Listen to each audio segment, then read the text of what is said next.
तो question number 5 में है M is a point on the side BC of a parallelogram ABCD। ABCD एक parallelogram है, ABCD ये क्या चीज है? एक पैरेललोग्राम। अगर ये पैरेललोग्राम है तो पैरेललोग्राम का प्रॉपर्टी मालूम है सबको, क्या होता है पैरेललोग्राम का जो बेसिक प्रॉपर्टी है वो opposite sides are parallel and equal, ये सबसे पहला प्रॉपर्टी होता है। उसके बाद होता है अपोजिट एंगल्स आर इक्वल। उसके बाद sum of adjacent angle is 180 degree. ये सब diagonals are not equal but bisect each other. ये सब होता है पैरेललोग्राम का प्रॉपर्टी। लेकिन यहाँ पे हम लोग साइड्स में काम कर रहे हैं, तो हम लोग को जो पहला प्रॉपर्टी है पैरेललोग्राम का वो याद रखना है, क्या चीज? Opposite sides are parallel and equal. तो जब ए बी सी डी एक पैरेललोग्राम है मतलब A B equal to C D बोल सकते हैं, बोल सकते हैं कि नहीं?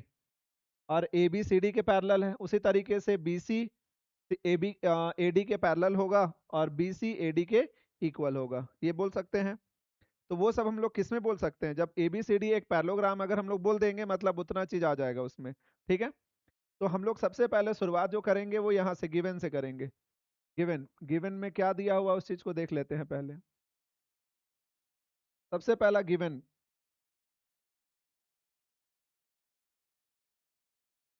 यहाँ से गिवन में हम लोग क्या लिखेंगे?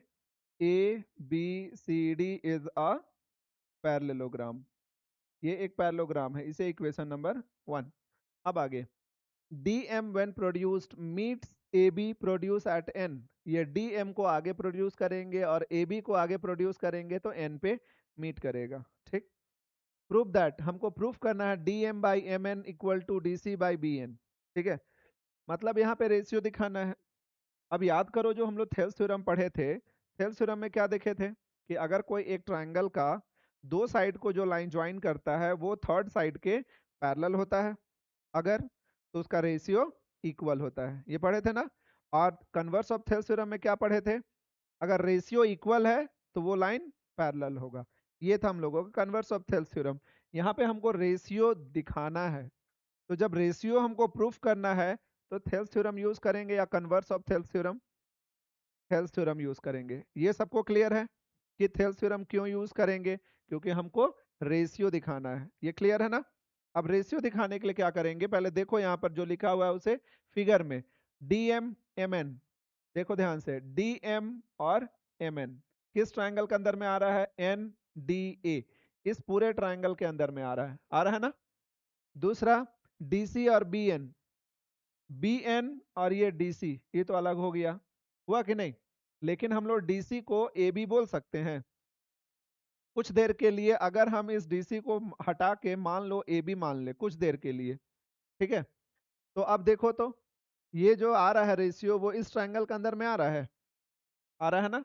तो इस ट्रायंगल के अंदर में आ रहा है तो वही ट्रायंगल में हम लोग थेल्स थ्योरम यूज करेंगे। और थेल्स थ्योरम यूज करने के लिए सबसे पहला जरूरी है कि BM AD के पैरेलल होना चाहिए कि नहीं? तब ये इसके पैरेलल कैसे होगा? हम लोग को मालूम है कि ABCD एक पैरेललोग्राम है, तो BC AD के पैरेलल होगा, होगा ना। तो जब BC AD के पैरेलल है तो BM भी तो AD के पैरेलल होगा, होगा। हम लोग यहाँ से शुरुआत करेंगे। सबसे पहला ABCD इज अ पैरेललोग्राम, और जब ये पैरेललोग्राम है इसका मतलब BC AD के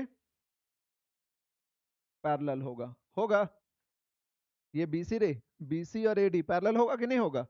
और जब BC AD के पैरेलल है तो BM भी AD के पैरेलल होगा। हम लोग लिखेंगे यहाँ पर, ये इंप्लाई करता है BD पैरेलल व्हाट? BD नहीं, BM,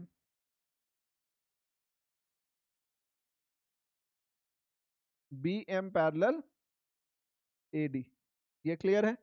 और जब देखो BM AD के पैरेलल हो गया, यानी ये लाइन इसके पैरेलल हो गया, तो हम लोग थेल्स थ्योरम का यूज करके बोल सकते हैं NM by MD, NB by BA, ऐसे बोल सकते हैं कि नहीं?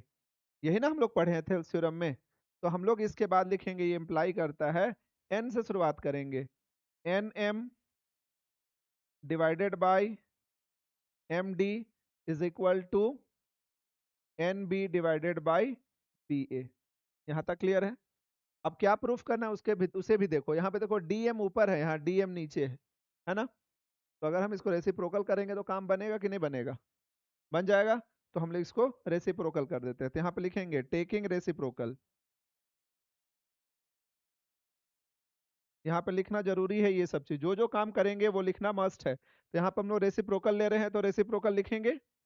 अब रेसिप्रोकल लिखने के बाद यहाँ पे देखो ये उल्टा हो जाएगा तो क्या होगा, D M divided by M N is equal to, इसको उल्टा करेंगे रेसिप्रोकल तो A B by B N. यहाँ तक ठीक है। अब देखो हम लोग D M by M N ये तो मिल गया, यहाँ पे बी एन भी मिल गया, बस यहाँ पे क्या होना चाहिए, डीसी होना चाहिए। अब तुम लोग बताओ क्या हम ए बी के प्लेस पे डीसी लिख सकते हैं? क्यों लिखेंगे? क्योंकि वो एक पैरेललोग्राम है, और पैरेललोग्राम का अपोजिट साइड्स पैरेलल और इक्वल होता है, और जब पैरेलल और इक्वल है तो A B equal to C D लिख सकते हैं। क्लियर है? तो अगला स्टेप में डायरेक्टली हम लोग क्या लिखेंगे, ये इंप्लाई करता है D M by M N equals to, A B की जगह में क्या लिखेंगे, सी डी या डी सी, जो लिख सकते हो, जो दिया है वही लिख लो, डी सी, और डिवाइडेड बाय नीचे बी एन है तो बी एन, और यहाँ पे रीजन में क्या लिखेंगे, फ्रॉम 1। समझ में आया?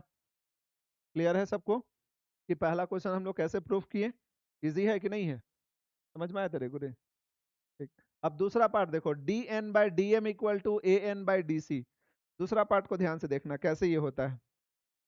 D N by D M कहाँ पे दिखाई दे रहा है? यहाँ पे देखो डी एम दिखाई दे रहा है, इसमें भी आ रहा है, यहाँ पे डी एम है ना, और डी एन, लेकिन यहाँ पे तो ये उल्टा हो गया, ये वाला हुआ है कि रेसिप्रोकल। हम लोग इसको ना लेके इसको अगर लेंगे, मान लो इसको इक्वेशन नंबर 2 ले लो, हम लोग 2 से काम करते हैं, ठीक है? क्योंकि देखो यहाँ पे डी एम मिल गया, डी एन नहीं है मालूम, अब डी एन कैसे मिलेगा वो बाद का चीज है। इसमें देखो ए एन नहीं है लेकिन ए बी है, ए बी की जगह हम लोग डी सी लिख सकते हैं, लिख सकते हैं ना? या तो हम लोग इसका यूज भी कर सकते थे, ये वाले को, लेकिन नहीं, हम लोग सीधे इसी से बनाएंगे तो जल्दी बनेगा। ठीक है? अब देखो क्या करेंगे हम लोग, सबसे पहला देखो यहाँ पर डी एम तो ठीक है, लेकिन यहाँ पे डी एन चाहिए। अब डी एन कैसे मिलेगा, यहाँ से देखो डी एन, डी एन में अगर हम डी एम और एम एन को ऐड कर दे तो डी एन मिलेगा, मिलेगा कि नहीं मिलेगा? इस फिगर में ध्यान से देखो ना, डी एन अगर निकालना है तुमको तो D M plus M N करेंगे तो डी एन मिलेगा कि नहीं मिलेगा? मिलेगा ना? तब इसको हम लोग प्लस कैसे करेंगे, डायरेक्टली तो प्लस नहीं कर सकते हैं, कर सकते हैं? नहीं, तरीका होता है उसको प्लस करने का। तो उसको कैसे लिखेंगे, सेकेंड नंबर के लिए हम लोग, ये फर्स्ट नंबर है, अगर हमको सेकेंड नंबर अगर सॉल्व करना है तो सेकेंड नंबर के लिए शुरुआत यहाँ से करते हैं, पहले पहले लिख लेंगे जो दिया है उसे, यहाँ पे लिखेंगे from 2, equation number 2, equation number 2 में जो दिया है उसे लिख लो पहले, M N divided by D M is equal to B N divided by A B, ये दिया हुआ है। ठीक। अब देखो अगर हम एम एन और डी एम दोनों को ऐड करेंगे तो देखो तो डी एन मिलेगा, मिलेगा कि नहीं मिलेगा ये दोनों को ऐड करने पे? लेकिन यहाँ पे एक ट्रिक है, ट्रिक क्या है ना, डी एम नीचे है, ठीक है? जो चीज हमको लाना है वो हमेशा कहाँ रहना चाहिए, सॉरी, जिसको चेंज नहीं करना है वो हमेशा नीचे रहना चाहिए। जैसे अगर मान लो हम इसको +1 कर देते हैं, ठीक है? क्या करेंगे इसे, +1, +1 यहाँ पे दोनों साइड अगर करेंगे तो यहाँ पर एलसीएम लेंगे, एलसीएम हो जाएगा। अब कैसे, देखो पहले पहले लिख लो यहाँ पे एडिंग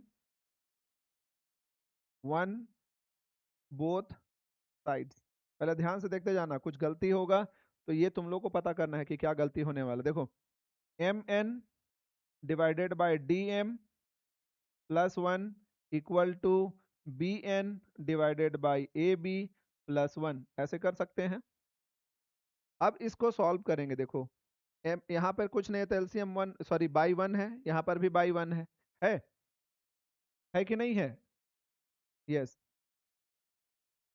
अगर यहाँ पे 1 है तो इसको एलसीएम अगर हम लेंगे तो नीचे एलसीएम तो डीएम आएगा, आएगा, डीएम से डीएम सेम है तो यहाँ पर हो जाएगा एम एन, और यहाँ पे 1 का टेबल में इतना ही टाइम्स में तो इसको इंटू करेंगे तो यहाँ पर हो जाएगा डीएम इक्वल्स टू, यहाँ पर हो जाएगा B N plus A B divided by A B. यहाँ तक क्लियर है? अब देखो एम एन और डी एम कितना होगा, एम एन और डी एम, डी एन होगा, यहाँ पे लिखेंगे डी एन और नीचे D M equals to B N और ए बी, बी एन और ए बी क्या हो जाएगा, ए एन, और ए बी के जगह पे हम क्या लिख सकते हैं, डी सी, और यहाँ पे रीजन में क्या लिखेंगे, फ्रॉम। समझ में आया। तो हमेशा ये ध्यान रखना कि जो हमको प्रूफ करना है उसका डिनोमिनेटर में जो भी रहेगा वो चीज नीचे रहना चाहिए। अगर मान लो हम लोग इसको लेते, मान लो, ठीक है, अगर हम लोग ये जो लास्ट में प्रूफ किए हैं इसको अगर लेते ये प्रूफ करने के लिए, तो सबसे पहले इसको रेसिप्रोकल करना पड़ता। पता है क्यों रेसिप्रोकल करना पड़ता? क्योंकि यहाँ पे डीएम डिनोमिनेटर में और यहाँ डीएम न्यूमरेटर में है। अगर इसको ऊपर छोड़ देंगे तो ये वाला चेंज हो जाएगा और नीचे एम एन बच जाता, जो हमको यहाँ पे लाना नहीं था। समझ में आया हम क्या बोले? तो ये चीज को याद रखना है कि जो भी ऐसे रेशियो में प्रूफ करना है, अगर +1 करके करना पड़ रहा है, तो वहां पर डिनोमिनेटर में जो भी चीज रहेगा वो प्रूविंग वाले पार्ट में भी कहाँ रहना चाहिए, डिनोमिनेटर में ही रहना चाहिए। तो ऐसे में गलत होने का चांसेस नहीं के बराबर होता है। समझ में आया? क्वेश्चन नंबर 1 और 2 दोनों पार्ट है इसका।